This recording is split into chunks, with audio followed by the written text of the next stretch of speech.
Hi, team. Welcome to another week of Conversations with Khalia. And this is Athlete to Athlete. Our desired outcome is to give hope. And Khalia, thank you for being on the journey with us. Thank you for sharing your journey with us of you playing professional volleyball and just the ups and downs that come with being a pro athlete and being on the road and constantly inside change, new teammates, new environment. So welcome and thank you.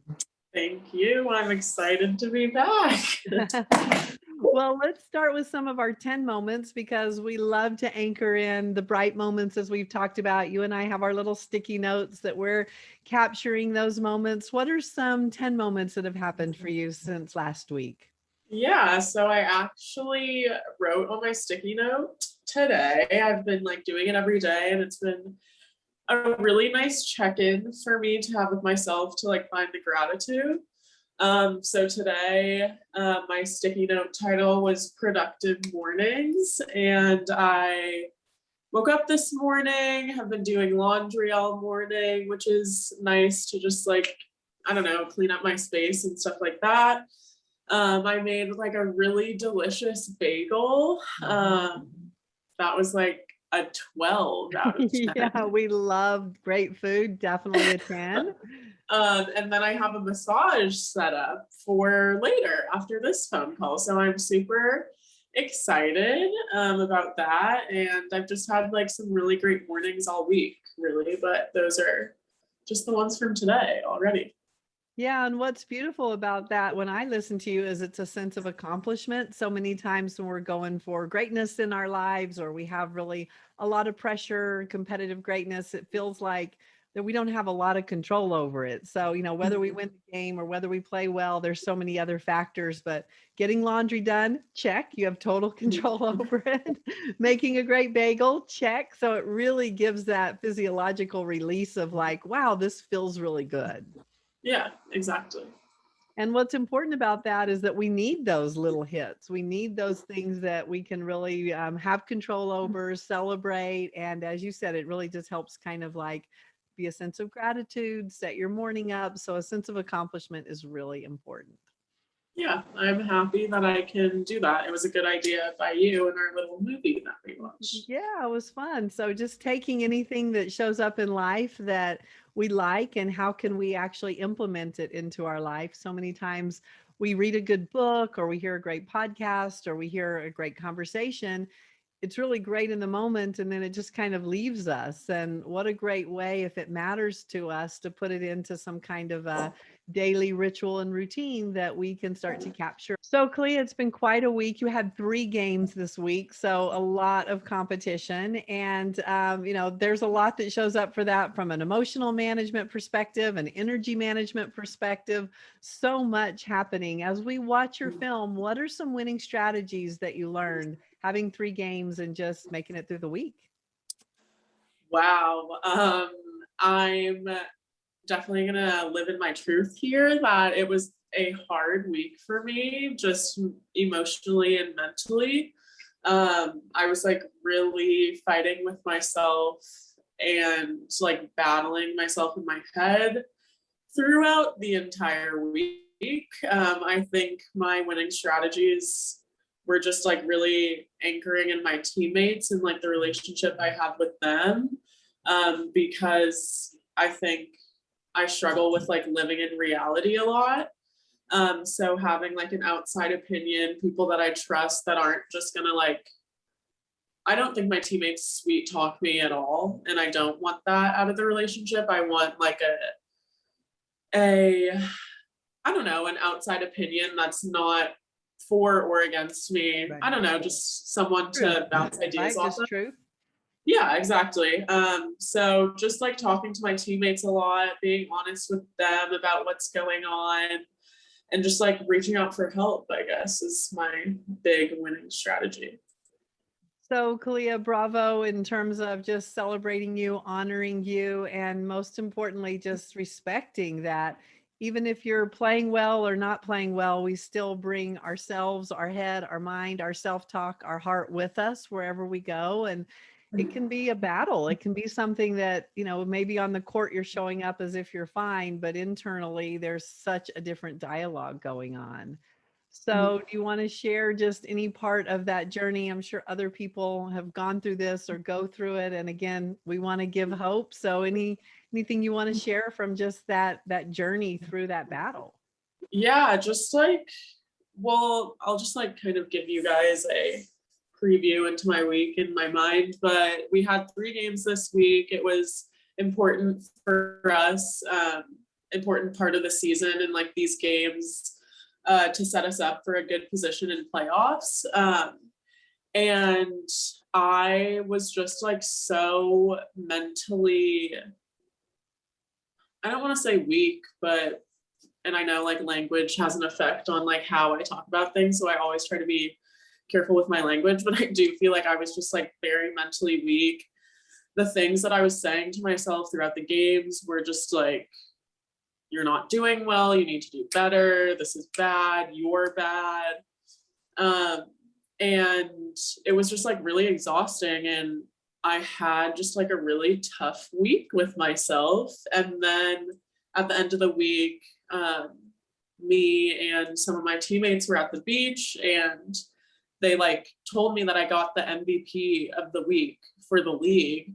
And I know that's a moment I should celebrate, and I'm happy. And I recognize that even though I was having these mental struggles, I was like physically performing in a good enough way to at least get this recognition. But I definitely feel like a lot of imposter syndrome surrounding that. And it like almost, I don't know, it just like made it really hard to accept. I don't know. I like a lot of the times I can accept trophies like that, even if I like don't feel like I deserve it. But this time it was just really hard to even accept. And I hear certainly no joy in that, right? So it's not as if you, were enjoying that you got the recognition, enjoying the game. It was definitely much more of something that was a battle and a struggle, and something that you didn't feel that you wanted the recognition for because mentally you were in such a different place. Yeah. Yeah, it's just, and then I feel like also bad because I know it should be a joy moment and that should be a 10 for me, because I don't know, all these different things. It's like really great to get recognition for working so hard. And I know how many other people work hard and would be happy with it. And then I get frustrated with myself that I'm not, I don't know, like I'm not enjoying the moments that I am accomplishing or whatever. So yeah, that's just kind of been a battle for me this week. So welcome to just living a competitive life. We so many times think that we can just turn that on and off, and it's who we are. Either we're competitors or we're not. And so you're watching yourself really be that competitor for you, and you knowing that what competitive greatness is to you, and when you're not performing it. So this is something that's really difficult to get in alignment, because we're not always going to show up great, yet we have an expectation that we should be great all the time. Yeah. So expectations just suck the joy out of everything. They do. We can just start right there with, a topic of conversation around expectations. So let's talk about your expectations for yourself and how you treat yourself when you don't live up to them. Woo. Yikes. That's like interesting because I never even like, I feel like I've told you before, like I have conversations with myself and I check in with myself, but like I never check in with myself about like what my expectations are. Like I don't verbalize it a lot, but I am obviously like internalizing my own expectations because I have such a reaction to when I don't do well. Mm-hmm. And I guess I do like, I guess expect perfection in a way. I don't know, I'm like really like watching my film right now.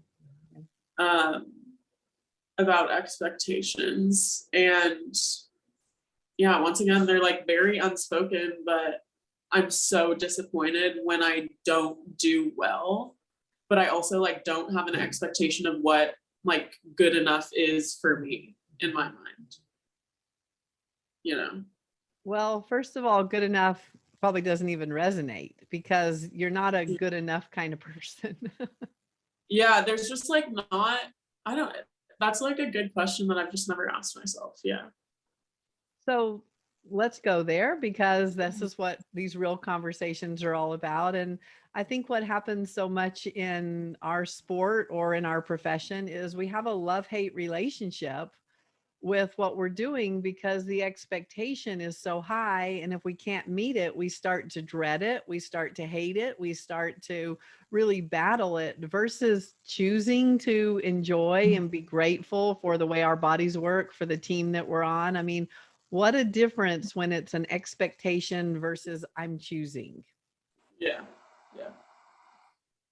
I do agree. And I was looking today, I was talking to Brittany and another teammate, and I was like, I don't remember like being so sad when I was in Italy last year. Like I enjoyed the experience and it was definitely a lot of growth for me. And then I was looking through my picture memories, and like there's a picture like almost every day of me like crying before practice or stuff like that.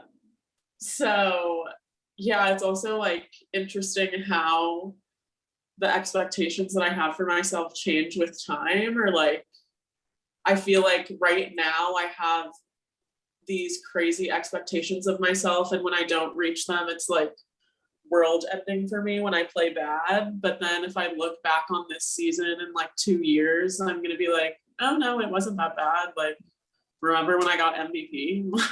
Good job. But like right now, I'm like, oh, I do not deserve that. La di da di da.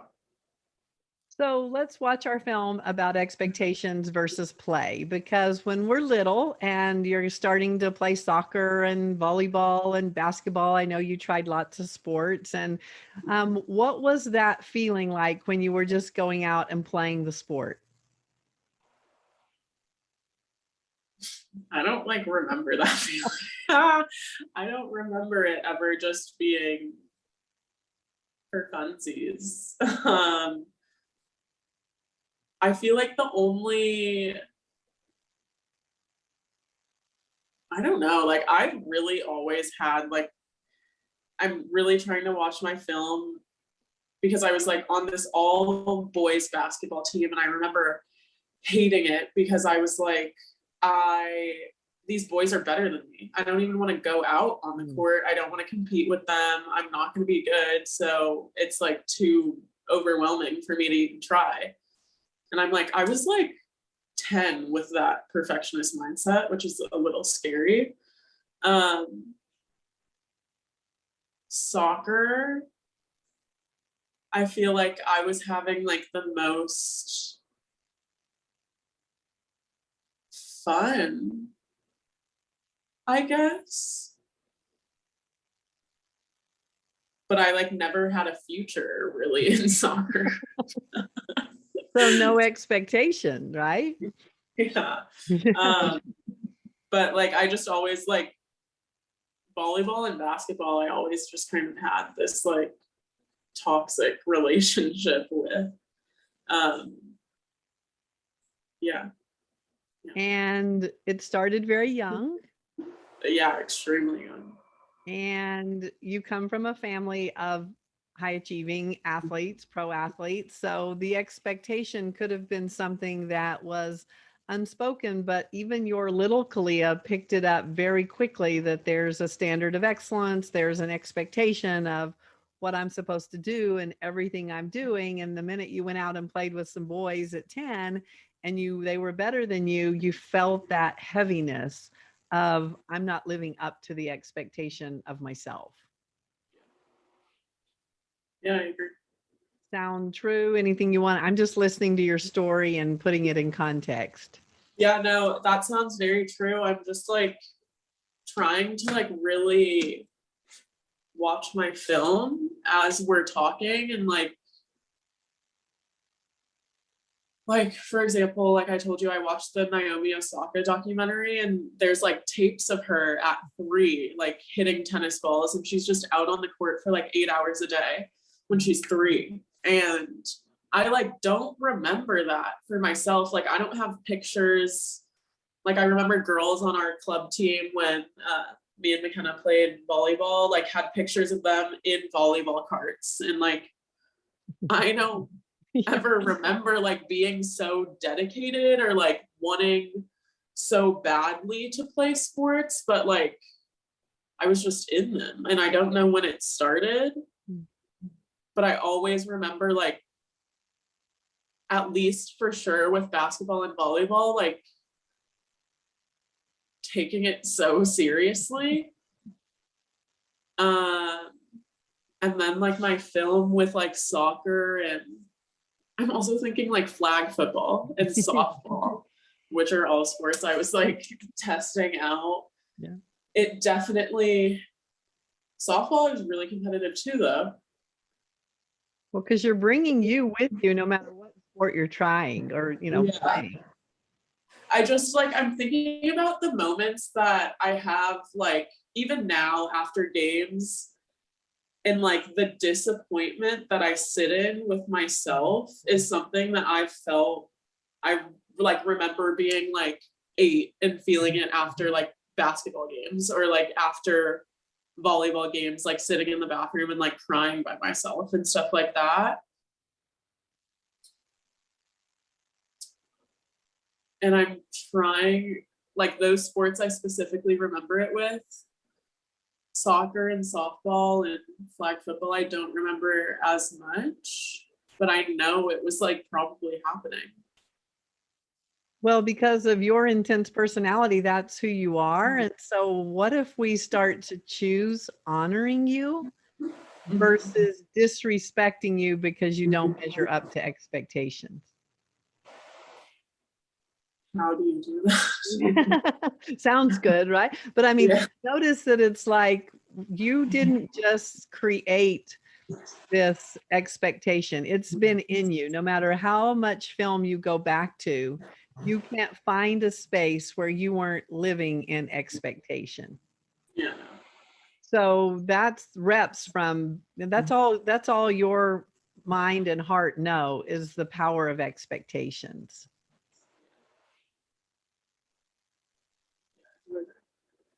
So what's really powerful about that is expectations can create anxiety because we're going into the future versus being present. And so an expectation is setting yourself up for what you're expecting out of all of it. And then you can get some anxiety around, is it going to happen? How am I going to control it? What if I don't get it? And all of a sudden this snowball starts to happen versus the gift of being present in exactly what's going to show up or what's going to happen from that perspective. Yeah. So just like, yeah, I guess battling like just staying present. Most importantly, I want to start with honoring you. I mean, notice that when I say those words, you don't even know how to do it. Yeah, I'm like, Yeah, because it's so foreign to you and it's very foreign to high achievers because we're never living up to what we should have done. We've never got good enough, or it's never good enough. There's constantly this growth mindset in terms of push, push, push. And we want to keep that. We want to respect that we didn't even create that. It's just who we are. And how can we honor it versus be disappointed with it? yeah, I just don't know how to do that. I know. What a gift in terms of just starting to think about. So let's start to explore how to honor versus expectations. So instead of managing expectations, let's change our language to practicing honoring who you are. And who you are is a person who has very high expectations, a high intensity, you're very competitive.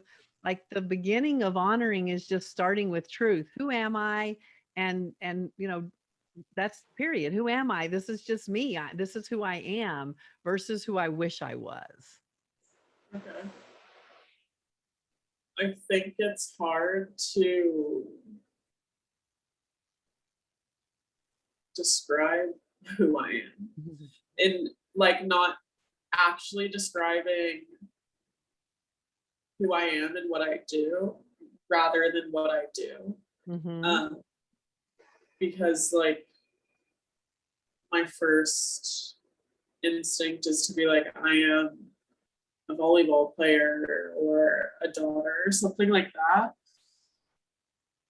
And I also struggle with like in describing who I am. I'm like, how does like I don't know, it's hard to like know if I'm telling the truth or like if I have this other idea of like who I am. Well, so beautiful exercise, right? I mean, you're a rookie at honoring yourself. You're a master at expectation. You've been doing it since you can remember. And so we're trying a new muscle. And so let's just start with understanding honoring and heart go together. So let's just talk about your heart. When I say, Khalia, tell me about your heart, just share with me whatever shows up. um I think my heart um I really need to think about this. I think that I have like the capability to like have a big heart. Like it's like this is how I'm thinking of my heart. Like it's like this big like beautiful piece of pottery and it was like broken a long time ago and I don't really know by who, but now some of the pieces are still missing and I'm like trying to find them and put them back together, but instead of like holding all of the love, like some of the love that I could be like containing is just like spilling through the cracks and I can't keep it in. Beautiful. How does that feel to articulate that? It like makes me emotional, but I don't know why. I think it's hard to acknowledge that like you're broken, actually. Mm. Um, that makes me emotional. Have you ever had any injuries in sport? Yeah, not like, I mean, I'm saying like they're not too serious, but I guess they were. Like I just didn't really acknowledge the pain. I guess. Um, yeah, like a lot of concussions. I like can't really move my neck right now as we're speaking. And then just like herniations in my neck and back. So those are like pretty serious, I guess. So notice that when your training was when you physically got hurt to, as you said, I just didn't really acknowledge it. They weren't really that big a deal. If that's really how you hold how to manage pain, then it's going to happen in your life as well whenever we get hurt in relationships or just in life. I mean, if we're playing hard in life, we're going to get injured. Just like if we're playing hard in sport, we're going to get injured. The key is making sure that we take care of the injury and heal it so that we're back and we can really play as a piece of pottery put back together versus a piece of pottery that's got some missing pieces. So when we skip the healing component, those are missing pieces. Yeah. Sometimes like healing just like it just like takes too long for me. And like also I feel like this is why I asked you about that. We had this conversation yesterday about if healing is something that I can do alone or not. Mm-hmm. And I feel like I have this vision of like confronting my demons and like healing, but it's also like hard to visualize doing that alone, like So, not confronting it, anyone. yeah. So, in your physical injuries, how did you heal from your physical injuries? Like definitely like with a therapist, like a Well, physical therapist. PT, right? Like you had a doctor, you had somebody that did the work of like putting it back together, healing it, maybe put it in a cast or, did whatever they needed to do.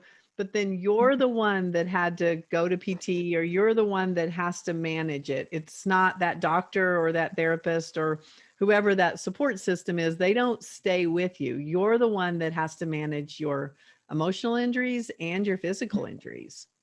Yeah. So, can we use that same analogy in your life emotionally? Is that, what I believe is it doesn't require anybody else. It's my journey, it's my heart, it's my pieces that got broken. It's up to me, and it's my responsibility and my gift to me to Mhm. figure out how I want to honor me and heal me and put me back together in a way that's stronger than what got broken. Yeah.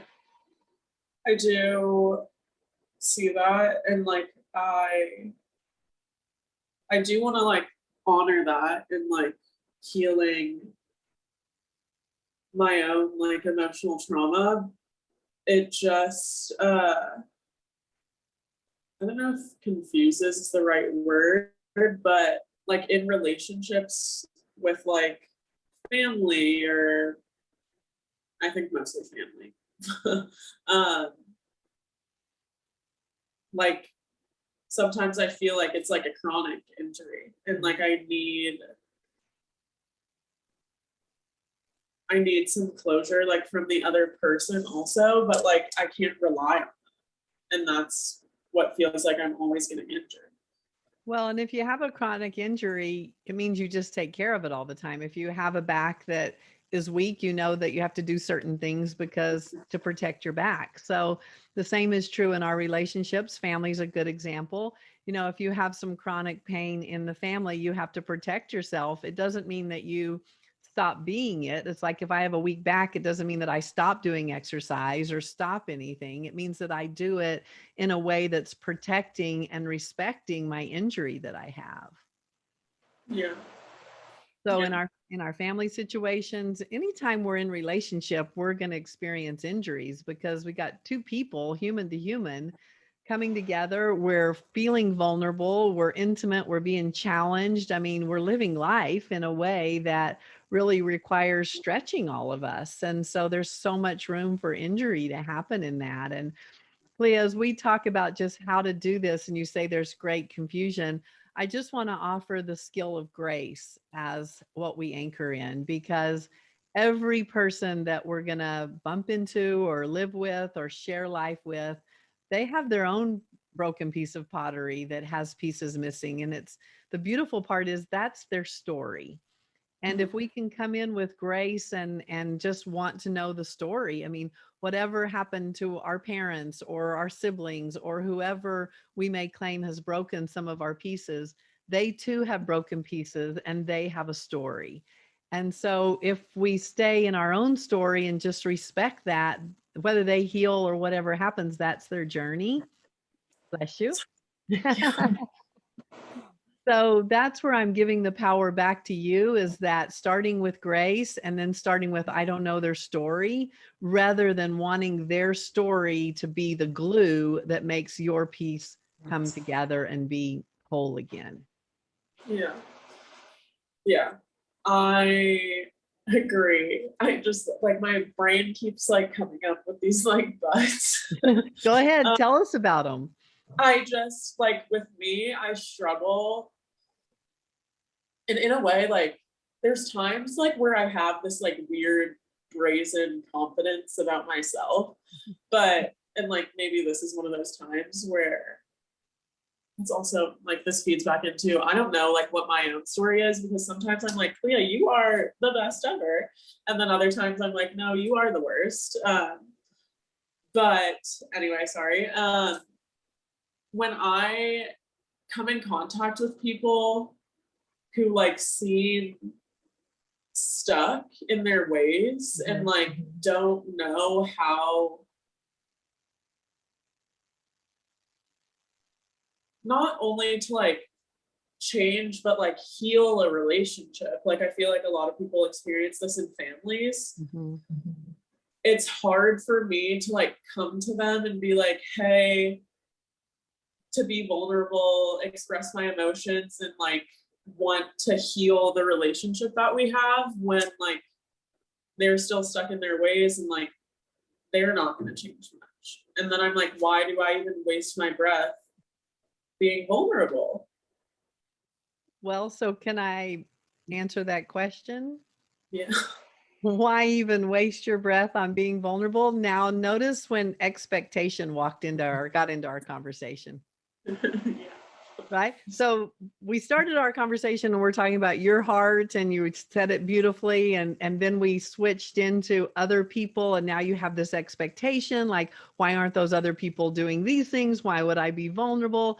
I mean, it's so powerful how we can have an intention of being pure. And, we're going to set out to be fabulous, Khalia. And then life starts happening and people say things and do things. And Instagram does this and does that. And just immediately, it's like we're just covered in expectations. There's no joy.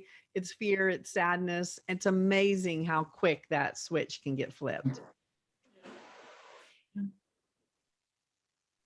How do I cut that out? Yeah. So turn that switch on. So to answer the question about why even waste your energy, because you want to be vulnerable because it's who you want to be, not with the expectation of what you'll get from other people. So this is really powerful. So you have to take responsibility, or let me rephrase that. You get to choose to take responsibility for whatever ways you want to grow and develop into the Khalia you want to be. And when you choose to be vulnerable with your family and you may get hurt or who knows what happens, you're doing it because it's a growth you want to do versus an expectation that the family will change. Yeah. Yeah. That's like, I have no buts about that one. I just like that lands for me. It's just hard. So the beautiful gift that you've given us in this conversation is the power of choosing, the power of respecting, the power of honoring, the power of being for us. And now you are empowered to be able to choose however you want to be, whatever you want to do. And you know what? On days that are hard, you can choose to just get through the day, right? Like that's a truth, is that I'm not going to be fabulous every day. I'm going to have days where I really want to just rest and recover, or I'm emotionally exhausted. I'm really struggling. Thank you, right? Respect yourself, honor yourself. It doesn't mean that you don't have to show up and play volleyball or you don't have to do some things. You're just doing them in a place of respect for yourself and the journey that you're going on, and that you're choosing to show up and be your best versus a have to or an expectation. Yeah. I think this all like makes a lot more sense now, and like I can actually see how to implement that. I think sometimes I like am truly committed to the process and then I get lost in like the how. How do I actually do it? Perfect. And I want so badly for it to happen and then I just get frustrated. Well, and Khalia, thank you for that truth, because that's why we want a pill that we can take. We drink or we smoke or we, eat or we do something because we have a feeling of something we want and we don't know how to get it. So we just start doing things to ourselves to see if we can fill or satisfy that feeling. Yeah. Yeah. And even like now with my own like self thoughts, like during the game, I feel like that's why I get so frustrated, because I do want things to get better. And like, I recognize that that alone is like a big step, that I recognize that my thoughts are so bad, but it's like actually changing them is like what I'm struggling with. And sometimes I just like want to give up because I'm working so hard at something and it's not coming to fruition like right away. Right. So there's that expectation that I'm working at it. It should's an expectation. I should get a result. It should feel different versus I'm choosing to go on this journey of figuring me out and getting to know relationships and choosing volleyball and choosing growth. I'm choosing this versus an expectation that I have to do this to get a certain thing. Yeah. So the how to, anytime you start to question and want something, is choose how to get what you want. So that's the how to, is that it's a choice versus an expectation. Just those two words, if you just practice, okay, I'm going to volleyball practice. Oh my gosh, I don't want to. There's always a dread sometimes in terms of, because the expectation is that I don't know what's going to happen. It's going to be hard. There's just a lot of unknowns. So going to volleyball practice rather than the expectation of I have to. I'm choosing to go to volleyball. It's a career I've chosen. It's a team that I've chosen to be on. Just the word I choose connects your heart back to why you're doing what you're doing. And just the energy is so different. Yeah. Yes. I'm going to choose to try that, choose to do that this week. Good. So your commitment this week in terms of practicing is practicing choosing versus the heaviness of expectation. It's very heavy. Mm-hmm. Very heavy. When you say choice and you think about choosing, what's the feeling of that? Definitely not heavy.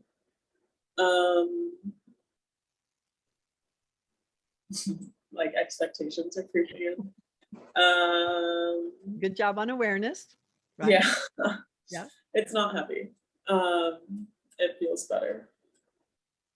That's all I can say. I'm like fighting, not choosing expectation. And just like staying present with like my commitment to choose. Perfect. So let's just leave it at that. I'm committed to choosing, and just let your brain have some reps on it. Remember, you're a rookie. You've been mastering expectations. And today we introduce the new thinking, the new skills, and hopefully the new hope of choosing what really matters to you. And most importantly, going on the journey to discover it versus the expectation to achieve it. Yeah. I do agree. Good workout today. I liked that one. It felt like a HIIT workout. The high intensity ones. That's just like a lot of reps that I needed that. Well, thank you, Khalia, for just going on this journey. That is what the title of our series is Finding Joy on the Journey to Competitive Greatness. And you are living this every day in your mind, in your heart, on your journey, on the volleyball court. And we really just want to give that gift of joy to you and you to have the ability to choose to go on the journey.